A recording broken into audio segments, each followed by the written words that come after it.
আমাদের আজকের ক্লাসের টপিক ম্যাথ ফার্স্ট পার্টের চ্যাপ্টার 9 মানে হচ্ছে ডিফারেন্সিয়েশনের প্রথম চ্যাপ্টার লিমিট। তো অনেকেই লিমিটে ম্যাথ করার সময় জানতে চায় লিমিটে আমরা আসলে কি করছি বা লিমিট জিনিসটা কি। আমি সেটা অল্প কথায় বোঝানোর ট্রাই করব। আর হচ্ছে যেসব ফর্মুলা আমাদের লাগবে সেগুলো নিয়ে একটু আলোচনা করব। তারপর হচ্ছে আমরা অনুশীলনী ম্যাথে চলে যাব আর কি। তো আমি একটা ফাংশন যদি নেই যে f(x) ইকুয়াল টু হচ্ছে x² - 9 নিচে হচ্ছে x - 3। তো এই ফাংশনে যদি আমি এখন 2 বসাই তাহলে কত হবে যে 2² - 9 নিচে হচ্ছে 2 - 3, তো হয়ে যাবে 4 - 9 আর এখানে হচ্ছে -1, এটা চলে আসবে হচ্ছে 5। তার মানে f(2) ইকুয়াল টু হচ্ছে 5। তো যদি এরকম আমরা x এর জায়গায় কোনো ডোমেইন বসাই, কিছু একটা বসে আমরা কোনো একটা ভ্যালু পাবো, কিন্তু এমন কোনো ভ্যালু আছে যেটা বসালে আমরা আসলে কিছু পাবো না। যেমন হচ্ছে f(3) যদি আমি 3 যদি বসাই তাহলে হয়ে যাবে 3² - 9 নিচে হচ্ছে 3 মাইনাস কত 3, তো এটা আসবে হচ্ছে নিচে 0 চলে আসবে। তো যদি কোনো কিছুর ম্যাথমেটিক্যাল এক্সপ্রেশনের নিচে 0 আসে তখন এটা কি হয়ে যায়, আনডিফাইন্ড হয়ে যায়, তাই না? আনডিফাইন্ড বা হচ্ছে অসংজ্ঞায়িত হয়ে যায়। তো এটা হচ্ছে অসংজ্ঞায়িত যেহেতু নিচে 0 আসলো।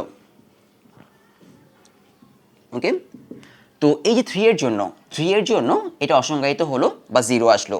তো লিমিটে হচ্ছে আমরা এই কাজটাই করব যে কোনো একটা ফাংশন সেটা কোনো একটা ভ্যালুর জন্য অসংজ্ঞায়িত, মানে এই ভ্যালুটার জন্য এই ফাংশনে কোনো ভ্যালু বের করা যাচ্ছে না।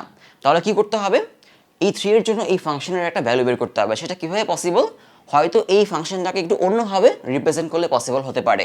যেমন হচ্ছে f(x) ইকুয়াল টু হচ্ছে x² - 9 নিচে হচ্ছে x - 3, তাহলে পাচ্ছি উপরে x + 3 আর হচ্ছে x - 3 নিচে হচ্ছে x - 3।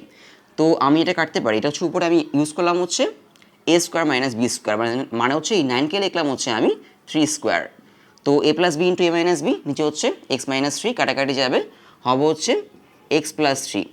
তার মানে আমি ফাংশনটাকে লিখতে পারি f(x) = x + 3।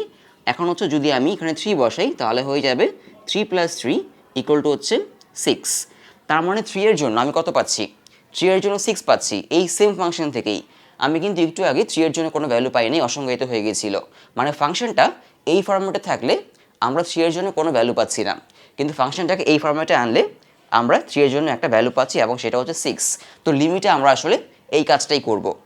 বোঝা গেল যে একটা স্পেসিফিক ভ্যালুর জন্য কোনো ভ্যালু যে এই ফাংশনে বসালে ভ্যালু আসবে না, কিন্তু অন্য ফরম্যাটে নিয়ে গেলে হয়তো ভ্যালু আসবে। এবার আসি লিমিটটা আসলে কি। লিমিটটা হচ্ছে এই যে 3 এর জন্য এখানে আমরা কত পাচ্ছি, এই ফাংশনে আমরা 3 এর জন্য 6 পাচ্ছি। এখন যদি একটু খেয়াল করে দেখো, এটা হচ্ছে আমরা ম্যাথে করব আর কি, মানে এই জিনিসটা আমরা ম্যাথে করব যে অন্য একটা ফরম্যাটে নিয়ে আমরা 3 এর জন্য ভ্যালু বের করতে হবে তোমার। এখন ধরো এই ফাংশনটা এখানে 3 এর জন্য কি আসছে, এটা অসংজ্ঞায়িত আসছে। যদি তুমি 3 এর জন্য যেহেতু অসংজ্ঞায়িত আসছে, তাহলে 3 এর কাছাকাছি যদি কোনো ভ্যালু তুমি বসাও, সাপোজ ধরো এরকম যে f(f) 2.99, মানে আমি যেহেতু 3 বসালে অসংজ্ঞায়িত হয় এই জন্য আমি 3 এর কাছাকাছি কোনো একটা ভ্যালু বসালাম, মানে হচ্ছে 2.99। তো 2.99 যদি বসাও তার জন্য পাবা হচ্ছে 6 এর খুব কাছাকাছি একটা ভ্যালু 5.99। বোঝা গেল, যেহেতু 3 এর জন্য হয় কত, 3 বসালে পাওয়া যায় 6, কিন্তু আমি এখানে 3 বসাই নেই, বসিয়েছি 3 এর খুব কাছাকাছি একটা ভ্যালু 2.99। তো আমি তার জন্য 6 এর খুব কাছাকাছি একটা ভ্যালু পাবো, যেহেতু 3 বসালে 6 পাওয়া যায়। সো আমি 2.99 বসালে পাওয়া যাবে 5.99, মানে 6 এর খুব কাছাকাছি ভ্যালু। যদি তুমি 3 এর আরও কাছাকাছি ভ্যালু বসাও 2.999, তাহলে 6 এর আরও কাছাকাছি ভ্যালু পাবা এরকম, কিন্তু 6 পাবা না। 6 পাবা তখনই যখন 3 বসাবা। এরপর যদি আমি এরকম বসাতে পারি যে 3 থেকে একটু বড় ভ্যালু বসাতে পারি, সাপোজ ধরো 3.01, তাহলে পাবো হচ্ছে 6.01। যেহেতু আমি এখন 3 বসাই নাই, 3 থেকে একটু বড় ভ্যালু বসিয়েছি, এই জন্য আমি এখন 6 থেকে একটু বড় ভ্যালু পাবো। এরপর হচ্ছে আমি যদি আরেকটু বড় ভ্যালু বসাই 3.01, পাবো হচ্ছে 6.001 এরকম। তার মানে খেয়াল করে দেখো, দুই পাশ থেকে ভ্যালুটা কার দিকে আসছে, দুই পাশ থেকে ভ্যালুটা হচ্ছে 6 এর দিকে আসছে। এই যে যখন আমি f(3) বসাতে পারবো তখনই হচ্ছে আমি 6 পাবো। যত আমি 6 এর কাছাকাছি ভ্যালু বসাবো তত হচ্ছে আমি 6 এর কাছাকাছি ভ্যালু পাবো এই ফাংশনে আর কি। আর আর যদি বড় ভ্যালু বসাই তাহলে 6 থেকে বড় পাবো, মানে দুই পাশ থেকে উপর থেকে বা নিচ থেকে হচ্ছে এটা কার দিকে আসছে, 6 এর দিকে আসছে। বোঝা গেল? তাহলে এই ফাংশনটাকে আমি এখন এরকম লিখতে পারি যে f of x equal to হচ্ছে limit x tends to 3। X tends to 3 মানে হচ্ছে এক্সের ভ্যালু 3-এর খুব কাছাকাছি। তো আমরা এখানে কি দেখতে পেলাম যে যখন এক্সের ভ্যালু, এই যে যখন এক্সের ভ্যালু 3-এর খুব কাছাকাছি তখন ভ্যালুটা 6-এর খুব কাছাকাছি যায়। তো লিমিট এক্স টেন্স টু 3, এখানে হচ্ছে এক্স স্কোয়ার মানে ফাংশনটা লিখবো, নিচে হচ্ছে এক্স মাইনাস 3 ইকুয়াল টু কত হয়, 6 হয়। মানে এই ফাংশনটা আমাদের এইটুক দেওয়া থাকবে না, এইটুক দেওয়া থাকবে না, তোমাকে ম্যাথটা হচ্ছে এভাবে দেওয়া থাকবে যে limit x tends to 3 x square minus 9 x minus 3, মানে এক্সের ভ্যালু যদি 3-এর কাছাকাছি হয় এই ফাংশনের ভ্যালুটা কত হবে, বা যদি এক্সের ভ্যালু আমরা 3 বসাতে পারি এই ফাংশনের ভ্যালুটা কত হবে, কত হবে, এই যে এরকম আমাকে 6 বের করতে হবে। মানে ফাংশনটাকে এমন একটা ফর্মেটে নিতে হবে যাতে এখানে 3 বসানো যায়। এই অবস্থায় কিন্তু এই ফাংশনে 3 বসানো যাচ্ছে না, তাই না? এমন অবস্থায় নেওয়া লাগবে ত্রিকোণমিতি ফর্মুলা ইউজ করে অথবা অন্য যে কোনো ফর্মুলা ইউজ করে এমন কোনো ফর্মুলা নিতে হবে যাতে আমরা কি করতে পারি, এখানে 3টা বসাতে পারি বা এই লিমিটটা বসাতে পারি বা এই লিমিটের জন্য কোন ভ্যালু আসে সেটা বের করতে পারি। তো এই হচ্ছে মোটামুটি লিমিটের মোটামুটি বেসিক। এখন লিমিটের ম্যাথ করার সময় আমরা কিছু ফর্মুলা ইউজ করব। দুইটা সিরিজ আছে কিন্তু এদের কোনো প্রুফ নাই, তোমাদের একটু মনে রাখতে হবে। আর এই যে লিমিট এক্স টেন্স টু 0, তো এক্সের ভ্যালু 0 যদি হয়, আমি যদি এখানে 0 বসাই তাহলে কিন্তু এটা অসংজ্ঞায়িত যে নিচে কি আছে 0, তাই না? যদি এখানে 0 বসাই অসংজ্ঞায়িত বা আনডিফাইন্ড হয়ে যাবে। So x limit x tends to 0 sine x by x equal to 1 আসে, tan x by x equal to 1 আসে। তো আমরা এখন এটার প্রুফ দেখব যে sine x by x equal to 1 কীভাবে আসে। মানে ম্যাথে যখন আমার limit x tends to 0 sine x by x আসবে তখন সেটাকে আমি কি লিখবো, 1 লিখবো। তো দেখি এখন আমরা সেটার প্রুফ, তার জন্য আমাকে একটা ডায়াগ্রাম আঁকতে হবে, সেই ডায়াগ্রামটা আমি আঁকি আগে। তো এখন হচ্ছে আমরা limit x tends to 0 sine x by x equal to 1 এটা প্রুফ করব। মানে যদি এই ফাংশনটাতে আমরা এক্স এর ভ্যালু 0 বসাতে পারি তাহলে 1 আসবে, সেটা প্রুফ করব। তো আমরা এখানে এক্স এর ভ্যালু 0 বসাতে পারছি না, কারণ 0 বসালে কি হচ্ছে, নিচে 0 চলে আসছে, অসংজ্ঞায়িত বা আনডিফাইন্ড হয়ে যাচ্ছে। তো এটা আমরা লিমিট চ্যাপ্টারে অনেক অনেক বেশি ইউজ করব। মানে যেসব ত্রিকোণমিতি দিয়ে যেসব ম্যাথ আসবে আমাদের সেখানে আমরা এটা ইউজ করবো আর কি, sine x by x equal to 1 বা tan x by x equal to 1। তো তার জন্য আমি হচ্ছে একটা সার্কেল আঁকলাম। এই সার্কেলে খেয়াল করে দেখো যে ও আর ইকুয়াল টু হচ্ছে ও কিউ ইকুয়াল টু হচ্ছে 1, মানে এমন একটা সার্কেল আঁকলাম যেই সার্কেলের ব্যাসার্ধ বা রেডিয়াস হচ্ছে 1। তো এই যে ও থেকে আর পর্যন্ত হচ্ছে সার্কেলের ব্যাসার্ধ, ও থেকে এই যে কিউ পর্যন্ত হচ্ছে এই সার্কেলের ব্যাসার্ধ। তো আর থেকে আমি একটা লম্ব আঁকলাম, সেটা পিতে গিয়ে থামলো, আর এস থেকেও আমি একটা লম্ব টানলাম যেটা হচ্ছে কিউতে গিয়ে থামলো। আর এখানে হচ্ছে আমাদের এক্স অ্যাঙ্গেল, মোটামুটি এ হচ্ছে আমার ডায়াগ্রাম। এখন এখান থেকে আমরা যে কাজটা করব, এখান থেকে আমি 3টা ত্রিভুজ নিব। কোন কোন ত্রিভুজ? প্রথমে নিব হচ্ছে ও আর পি। খেয়াল করে দেখো ত্রিভুজ ও আর পি এর ক্ষেত্রফল। ও আর পি কোনটা? এই যে ও আর পি, এই ত্রিভুজটা ও আর পি ত্রিভুজটা। এই ত্রিভুজ থেকে একটু বড় হবে হচ্ছে, এই ত্রিভুজ থেকে একটু বড় হবে হচ্ছে আমাদের ও ত্রিভুজ ও আর কিউ, ত্রিভুজ ও আর কিউ। কোন ত্রিভুজটা নিলাম এবার? এবার নিলাম হচ্ছে ও আর কিউ। আগে নিয়েছিলাম হচ্ছে ও আর পি, এখন পি থেকে একটু বড় আর কি, ও আর কিউ। একটু খেয়াল করলেই বুঝতে পারবা যে ও আর পি থেকে ও আর কিউটা কিন্তু একটু বড়, মানে এই যে এই পার্টটুকু বেশি, তাই না? তো ও আর কিউ থেকে আরেকটু বড় হবে হচ্ছে ত্রিভুজ, ত্রিভুজ ও এস কিউ। ওকে, এই যে ও আর পি থেকে আরেকটু বড় হবে হচ্ছে ও এস কিউ, কারণ ও এস কিউতে হচ্ছে এই যে এই অংশটুকু বেশি আছে, মানে আর এস কিউ, আর এস কিউ এই অংশটুকু বেশি আছে। সো আমরা কাজ করছি 3টা ত্রিভুজ নিয়ে, ও আর পি নিয়ে সবচেয়ে ছোট, এরপর হচ্ছে ও আর কিউ নিয়ে, ও আর কিউ হচ্ছে ও আর পি থেকে আরেকটু বড়, আর ও এস কিউ হচ্ছে আরেকটু বড়, এরকম আর কি। তো 3টা ত্রিভুজ। তো এখানে ক্ষেত্রফলগুলো ও আর পি থেকে বড় হচ্ছে ও আর কিউ, ও আর কিউ থেকে বড় হচ্ছে আমাদের ও এস কিউ। এখন আমি এদের ক্ষেত্রফলের সূত্র লিখবো, মানে এরিয়ার ফর্মুলা লিখবো।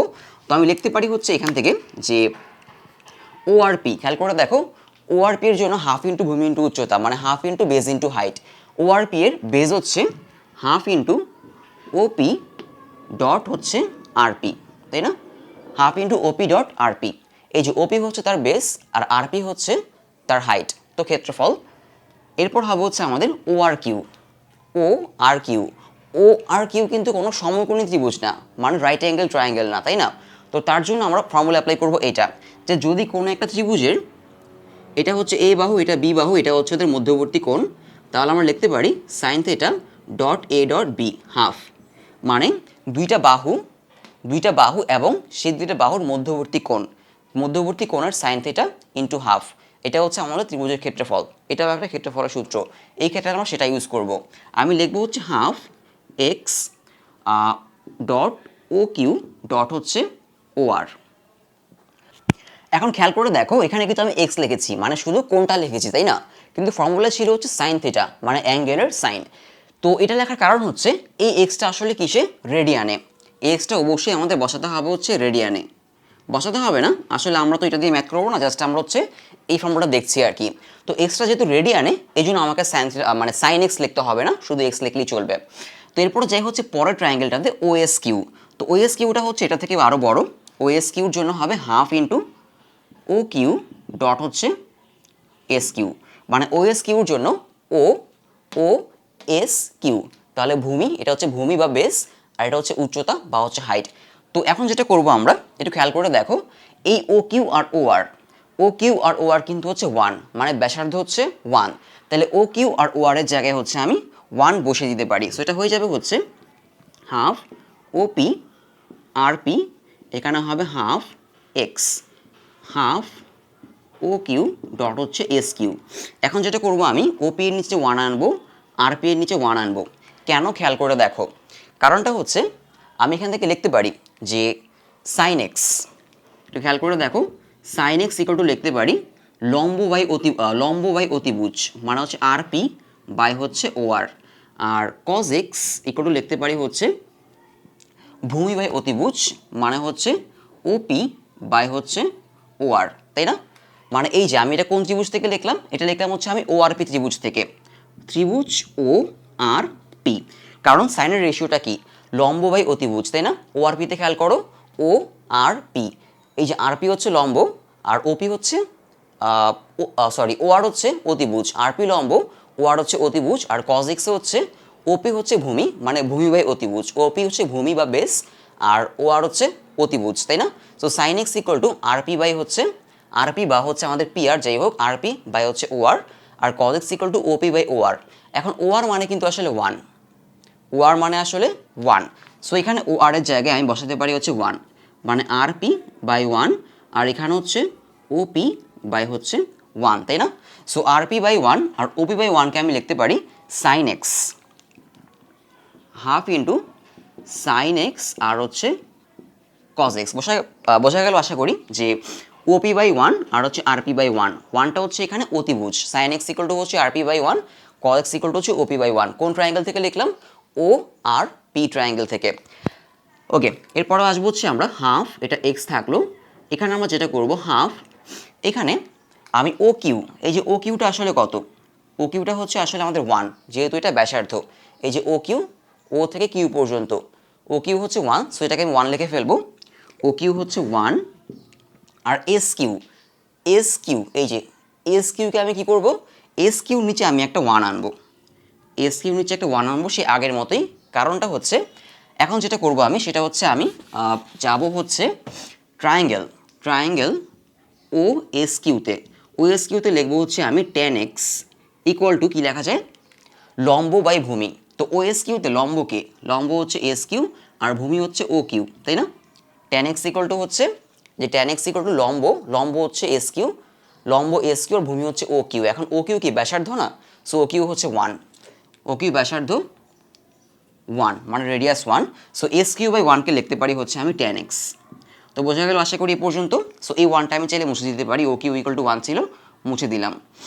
এরপরে যাব হচ্ছে আমি, হ্যাঁ আমাদের কাজ প্রায় শেষ, আর 2 লাইন বাকি, এখন জাস্ট আমরা ডিভাইড করে দিব, তাহলেই হয়ে যাবে। cos x হবে এখানে, cos x হাফ এক্স, এখানে হবে হাফ tan x কে লেখা যায় হচ্ছে sin x by cos x। এখন যেটা করব আমি, সবাইকে হচ্ছে এখানে হাফ এক্স, সবাইকে হচ্ছে sin x দিয়ে ডিভাইড করে দিব, এখানে সবাইকে sin x দিয়ে ডিভাইড করে দিব, তাহলে যেটা হবে এখানে sin x কাটা যাবে, এখানে x বাই sin x হবে। তো আমি লিখবো হচ্ছে পরের লাইনে হাফ cos x, এটা হবে half x by sine x, এখানে হবে হচ্ছে হাফ 1 বাই কজ এক্স। যেহেতু সবাইকে সাইন এক্স দিয়ে ডিভাইড করলাম, তাহলে এখান থেকে সাইন এক্সটা চলে যাবে, এখান থেকে সাইন এক্স চলে যাবে, এখান থেকে সাইন এক্স চলে যাবে, এখানে এক্সের নিচে কী আসবে, সাইন এক্স আসবে। সো জিনিসটা এরকম হয়ে যাবে। আর যেহেতু সবার সাথে হাফ আছে, তাই না, এখানে হাফ, এখানে হাফ, এখানে হাফ, সো হাফ দিয়ে যদি সবাইকে ডিভাইড করে দিই তাহলে হাফটা কাটা চলে যাবে এরকম। সো আলটিমেটলি এখান থেকে আমাদের এখন চলে আসলো হচ্ছে, আমি অংশটুকু মুছে দিই, এখান থেকে আমাদের এখন যেটা চলে আসলো সেটাকে আমরা এভাবে লিখতে পারি যে কজ এক্স এরপর হচ্ছে এক্স বাই সাইন এক্স, এরপরে হচ্ছে আমাদের 1 বাই কজ এক্স। হ্যাঁ, কাজ আমাদের প্রায় শেষ। যেহেতু আমাদের এক্স বাই সাইন এক্স যেহেতু আমাদের সাইন এক্স বাই এক্স বের করতে হবে, সাইন এক্স বাই কী বের করতে হবে, এক্স বের করতে হবে। তো আমি এখানে লিখবো হচ্ছে এটাকে উল্টিয়ে দিব, মানে হচ্ছে বিপরীতকরণ করব আর কি। তাহলে হয়ে যাবে কজ এক্স, এটা হচ্ছে সাইন এক্স বাই এক্স, এরপরে ভাবো হচ্ছে কজ এক্স। তো যেহেতু আমি এটাকে উল্টে দিলাম, মানে বিপরীতকরণ করলাম, এই জন্য সাইনগুলো কী হয়ে যাবে, উল্টে যাবে। বোঝা গেল? এখন আমরা যেটা করব, সবার সামনে হচ্ছে লিমিট এক্স টেন্স টু 0, এই লিমিটটা বসিয়ে দিব। তাহলে এটা হয়ে যাবে এরকম যে limit x tends to 0 1 by cos x, limit x tends to 0 sin x by x, limit x tends to 0 হচ্ছে cos x। তো লিমিট x টেন্স টু 0 মানে কিন্তু আমি আগেই বলেছি, যদি x এর ভ্যালু 0 হয় তাহলে 1/cos x, এই ফাংশনটার ভ্যালু কত হবে? আমরা কিন্তু জানি যে cos 0 ডিগ্রি মানে আসলে 1। তো এখানে কি হবে, 1/cos 0 ডিগ্রি মানে 1/1 মানে 1 হয়ে যাবে, মানে নিচে 0 আসবে না। আর যদি নিচে 0 না আসে কোনো সমস্যা নাই, এটার ভ্যালু আমরা 1 লিখতে পারবো। লিমিট x টেন্স টু 0 কী হবে, cos 0 ডিগ্রি মানে 1। সো এটার ভ্যালু 1 হবে, এই পাশে এটার ভ্যালু 1 হবে, আর মাঝখানেরটায় যদি আমি এখানে x এর ভ্যালু 0 বসাই তাহলে কিন্তু কী হবে, অসংজ্ঞায়িত আনডিফাইন্ড হয়ে যাবে, কারণ নিচে 0 চলে আসবে। সো এটাকে 1 লিখতে পারবো, এটাকে 1 লিখতে পারবো। সো এখান থেকে আমরা চলে আসে হচ্ছে এটা যে 1, এটা হচ্ছে 1, তারপর হচ্ছে limit x tends to 0 sine x by x, এটা হচ্ছে 1।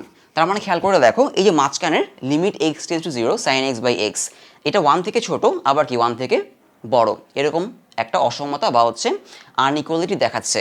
তো এখান থেকে আমরা যেটা লিখতে পারবো, যেহেতু এই জিনিসটা হচ্ছে 1 থেকে বড় আবার 1 থেকে ছোট, অতএব আমরা লিখতে পারবো হচ্ছে sine x by x, sine x by x, সামনে দিব হচ্ছে লিমিট এক্স টেন্স টু যদি 0 হয়, এটাকে লিখতে পারবো হচ্ছে আমরা 1। সো এই হচ্ছে মোটামুটি আমাদের এই ফর্মুলা, এবং এটা হচ্ছে আমরা লিমিট চ্যাপ্টারে খুব বেশি ইউজ করব ত্রিকোণমিতি ফাংশনগুলোতে। যখন আমাদের লিমিট ম্যাথগুলো আসবে, আমরা কোনো একটা ত্রিকোণমিতিক ফাংশনকে এই ফর্মেটে নিয়ে যাওয়ার ট্রাই করব, যাতে করে আমরা কী করতে পারি, 1 লিখতে পারি। তো ট্যানের জন্য সেমভাবে x tends to 0 tan x by x 1 লেখা যায়।